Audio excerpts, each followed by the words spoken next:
నమస్తే, మీరు చూస్తున్నారు తూర్పు టీవీ న్యూస్. కూటమి ప్రభుత్వం వచ్చి 20 నెలల్లో రాష్ట్రంలో ఊహించలేనంత అభివృద్ధి జరిగింది. ఎన్నికలకు ముందిచ్చిన హామీలన్నీ చంద్రబాబు ఒక్కొక్కటిగా నెరవేర్చారు. 6.28 లక్షల ఉద్యోగాల ఘనత మాది. మొత్తంగా 23 లక్షల కోట్ల పెట్టుబడులతో 25 లక్షల ఉద్యోగాలు సృష్టించే కంపెనీలతో మా ప్రభుత్వం ఒప్పందం చేసుకుంది. తాజాగా 10,000కు పైగా పోస్టుల కోసం జాబ్ క్యాలెండర్ విడుదల చేయడంతో నిరుద్యోగులు హర్షం వ్యక్తం చేస్తున్నారు. స్త్రీ శక్తి పథకం ద్వారా మహిళలకు ఉచిత బస్సు ప్రయాణం, అన్నదాత సుఖీభవ, తల్లికి వందనం, ఉచిత గ్యాస్ సిలిండర్ల లాంటి పథకాలు ప్రజలకు ఉపయోగపడుతున్నాయి. పారిశ్రామిక అభివృద్ధి జరుగుతుంది. వల్లేటివారిపాలెం మండలం అయ్యవారిపల్లి వద్ద 100 ఎకరాల్లో ఎంఎస్ఎంఈ పార్కు రాబోతుంది. ఈ కార్యక్రమంలో గుడ్లూరు మండలం పార్టీ అధ్యక్షులు జనగర్ల నాగరాజు, వల్లేటివారిపాలెం మండల అధ్యక్షులు మాదాల లక్ష్మీ నరసింహం, కందుకూరు రూరల్ అధ్యక్షులు బుస్సారెడ్డి కృష్ణారెడ్డి, రాష్ట్ర బ్రాహ్మణ కార్పొరేషన్ డైరెక్టర్ చిలకపాటి మధు, రాష్ట్ర తెలుగు యువత అధికార ప్రతినిధి బెజవాడ ప్రసాద్ తదితరులు పాల్గొన్నారు. అలాగే బీపీసీఎల్ కానీ, అలాగే ఇండోసోల్ పరిశ్రమ వస్తే రాబోయే రోజుల్లో ఇప్పటికే ఇండోసోల్ కొంతమందిని తీసుకుంది మన ప్రాంతం యువకుల్ని.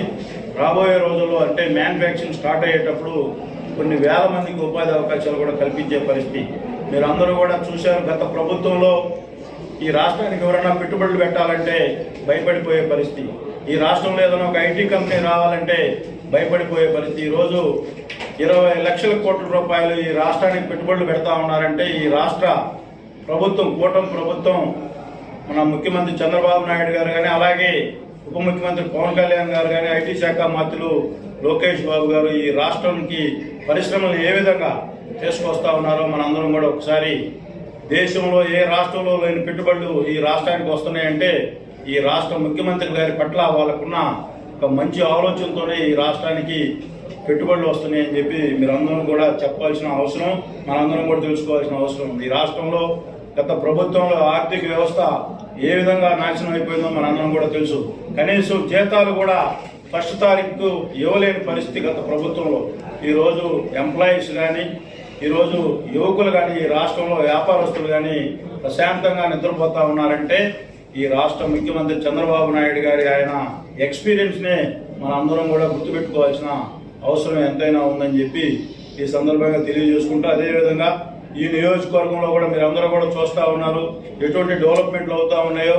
గ్రామాల్లో కూడా మీరందరూ కూడా పంచాయతీరాజ్ శాఖలో కనీసం వాళ్ళకి ప్రమోషన్ లేని పరిస్థితి. రాష్ట్ర ఉప ముఖ్యమంత్రి పవన్ కళ్యాణ్ గారు పంచాయతీరాజ్ శాఖ మంత్రిగా వాళ్ళని ఏ విధంగా ప్రతి గ్రేడ్ని అప్గ్రేడ్ చేసి వాళ్ళని ఏ విధంగా ప్రభుత్వ ఉద్యోగాల్లో పంచాయతీరాజ్ వ్యవస్థ కూడా ఏ విధంగా పేరు తీసుకొచ్చాడంటే ఈ కూటమి ప్రభుత్వం ప్రజల మనోభావాలకు తగ్గట్లుగా ముందుకు పోతా ఉంది. అలాగే ఎంప్లాయీస్ మనోభావాలకు తగ్గట్లుగా ముందుకు పోతా ఉంది. యువత ఆలోచన విధానానికి తగ్గట్లుగా ముందుకు పోతా ఉంది.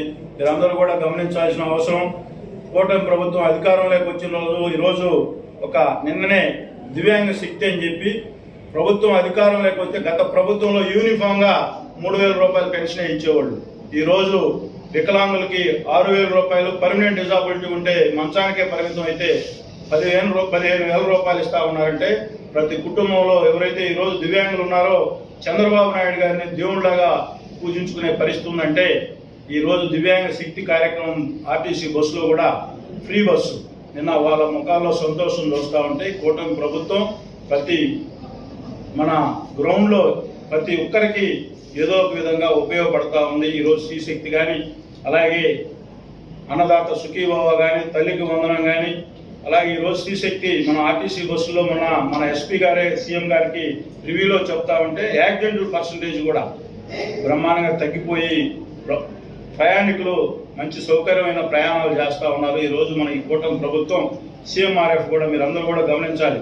నేను ఒక మంచి పేదవాళ్ళకి ఉపయోగపడే సీఎంఆర్ఎఫ్ మీదే ఈ ఉగాది సంవత్సరం రోజు సీఎం గారు సిగ్నేచర్ పెట్టాడంటే ఈ కూటమి ప్రభుత్వానికి పేదల పట్ల, ఈ మన ప్రజా ఆరోగ్యం పట్ల ఎంత చిత్తశుద్ధి ఉందో మీరందరూ కూడా ఒకసారి ఆలోచించాలి.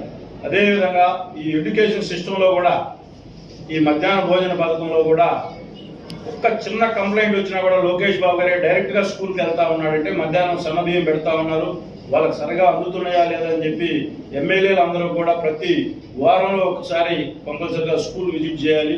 అలాగే స్కూల్స్ లో ఉన్న ఖాళీలు ఏదైతే ఉపాధ్యాయుల ఖాళీలు కూడా, అధ్యాపకుల ఖాళీలు కూడా కంప్లీట్ చేస్తా ఉన్నాడంటే ఈ కూటమి ప్రభుత్వానికి విద్య పట్ల, వైద్యం పట్ల ఎంత సిద్ధశుద్ధితో పనిచేస్తా ఉన్నారో మీరందరూ ఒకసారి ఆలోచించాలని చెప్పి ఈరోజు జగన్మోహన్ రెడ్డి గారు ఇంకా ఈ కూటమి ప్రభుత్వం గురించి మాట్లాడే నైతిక హక్కు లేదు. ఎక్కడా కూడా ప్రజల మనోభావాలకు తగ్గట్లుగా ఆ గత 5 సంవత్సరాల విధ్వంసం తప్పితే ప్రజల ఆలోచన విధానం తగ్గట్లుగా పోలేదు. వాళ్ళు ఈ రోజు కూడా, నిన్న కూడా ఏదో ఘనకార్యం చేసి బయటకు వచ్చినట్లు మేము మళ్ళా మా ప్రభుత్వం వస్తే ఏదో చేస్తామని చెప్పి నిన్న పిన్నెల రామకృష్ణారెడ్డి గారు కూడా మాట్లాడుతూ ఉంటే వాళ్ళ ఆలోచన విధానాల్లో ఎక్కడా కూడా మార్పు రాలా. మేము తప్పు చేస్తాం, మళ్ళా మమ్మల్ని అధికారంలోకి తీసుకొస్తే మళ్ళీ కూడా విధ్వంసం అయిపోతామని చెప్పి ఆలోచనతో వాళ్ళ ఆలోచనలోనే తప్పకుండా ప్రజలు మళ్ళా కూడా వాళ్ళ బుద్ధి చెప్తారని చెప్పి ఈ సందర్భంగా తెలియజేసుకుంటూ